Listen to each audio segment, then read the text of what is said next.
मगर ईमान के बाद सबसे अहम चीज़ नमाज है। हज़रत अब्दुल्ला बिन मसूद रज़ी अल्लाह ताला अन्हु कहते हैं कि मैंने हुजूर सल्लल्लाहु अलैहि वसल्लम से दरियाफ्त किया कि अल्लाह ताला शानहू के यहाँ सबसे ज़्यादा महबूब अमल कौन सा है। इरशाद फरमाया कि नमाज। मैंने अर्ज़ किया कि उसके बाद क्या है। इरशाद फरमाया कि वालिदैन के साथ हुस्न सलूक। मैंने अर्ज़ किया कि उसके बाद कौन सा है। इरशाद फरमाया कि जिहाद। मुल्ला अली कारी रहमतुल्लाह अलैह फरमाते हैं कि इस हदीस में उलमा कि इस कौल की दलील है कि ईमान के बाद सबसे मुक़द्दम नमाज है। इसके तायीद इस हदीस शहीद से भी होती है जिसमें इरशाद है सलातो खैरुन मौज़ून, यानी बेहतरीन अमल जो अल्लाह ताला ने बंदों के लिए मुकर्रर फरमाया वह नमाज है।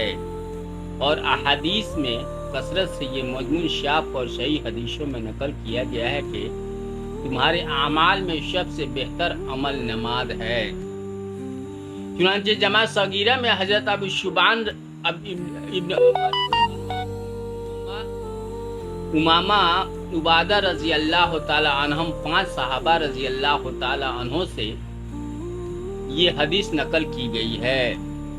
और हजरत इब्न मसूद व अनस रजी अल्लाह ताला अन्हों से अपने वक्त पर नमाज का पढ़ना अफजल तरीन अमल नकल किया गया है।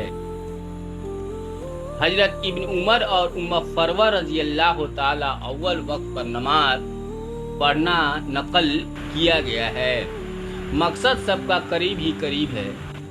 गुनाहों के लिए नमाज ऐसी है जैसे दरख्तों के पत्ते के लिए मौसम खज़ा। कुरान है जिसका तर्जमा है। हज़रत अबू ज़र रज़ी अल्लाह तआला अन्हु फरमाते हैं कि एक मर्तबा नबी अकरम सल्लल्लाहु अलैहि वसल्लम सर्दी के मौसम में बाहर तशरीफ लाए और पत्ते दरख्तों पर से गिर रहे थे। आप सल्लल्लाहु अलैहि वसल्लम ने एक दरख्त की टहनी हाथ में ली, उसके पत्ते और भी गिरने लगे। आप सल्लल्लाहु अलैहि वसल्लम ने फरमाया, ऐ अबू ज़र, मुसलमान बंदा जब इखलास से अल्लाह के लिए नमाज पढ़ता है उससे उसके गुनाह ऐसे ही गिरते हैं जैसे पत्ते दरख्त से गिर रहे हैं।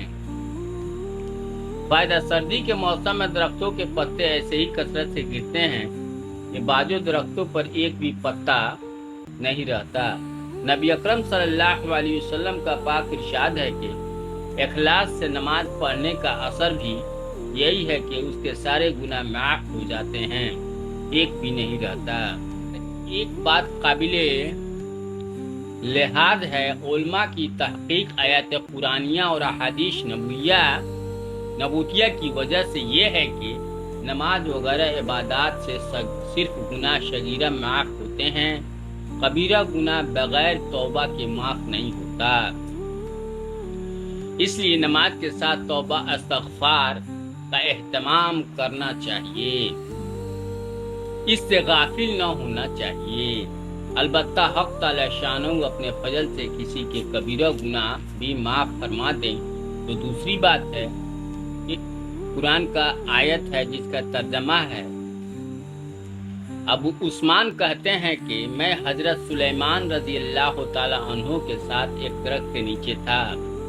उन्होंने इस दरख्त की एक खुश्क टहनी पकड़कर उसको हरकत दी जिससे उसके पत्ते गिर गए। फिर मुझे कहने लगे कि अबू उस्मान, तुमने मुझसे ये न पूछा कि मैंने ये क्यों किया। मैंने कहा, बता दीजिए क्यों किया।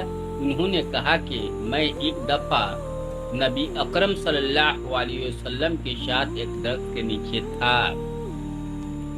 आपने भी दरख्त की एक खुश्क टहनी पकड़कर इसी तरह किया था जिससे उस टहनी के पत्ते झड़ गए थे। फिर हुजूर सल्लल्लाहु अलैहि वसल्लम ने इरशाद फरमाया था कि सुलेमान पूछते नहीं कि मैंने इस तरह क्यों किया। मैंने अर्ज किया, बता दीजिए क्यों किया।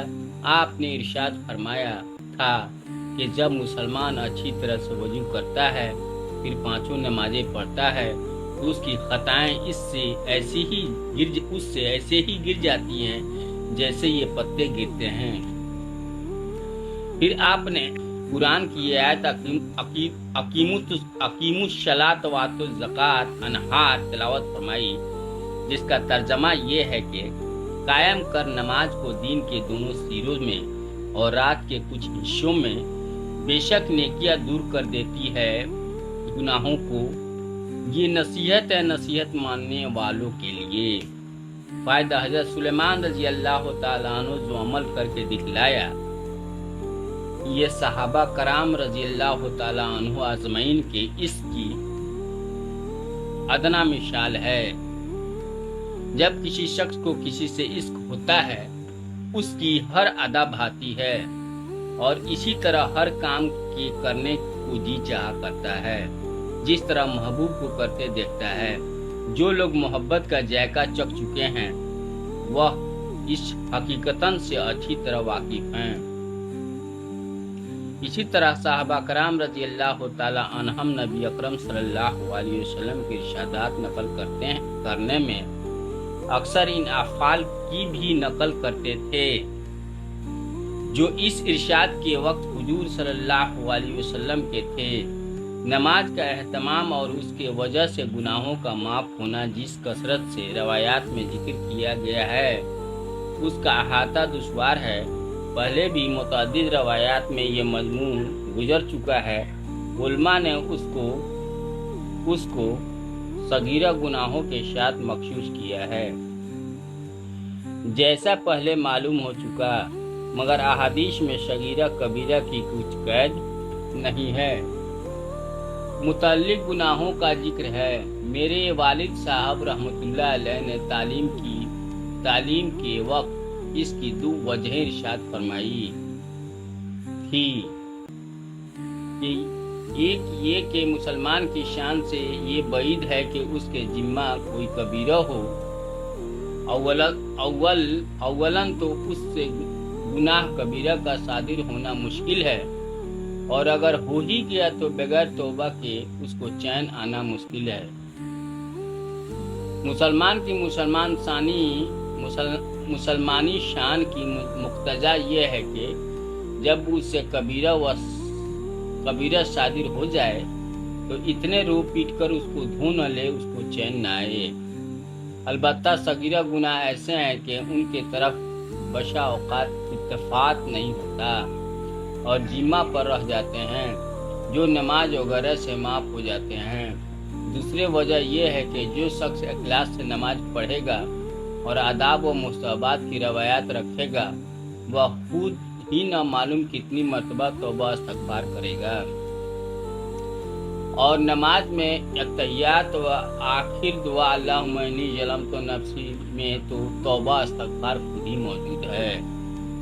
ان روایات میں وضو کو بھی اچھی طرح سے کرنے کا حکم ہے، جس کا مطلب یہ ہے کہ اس کے آداب اور مستحبات کی تحقیق کر کے ان کا اہتمام کرے۔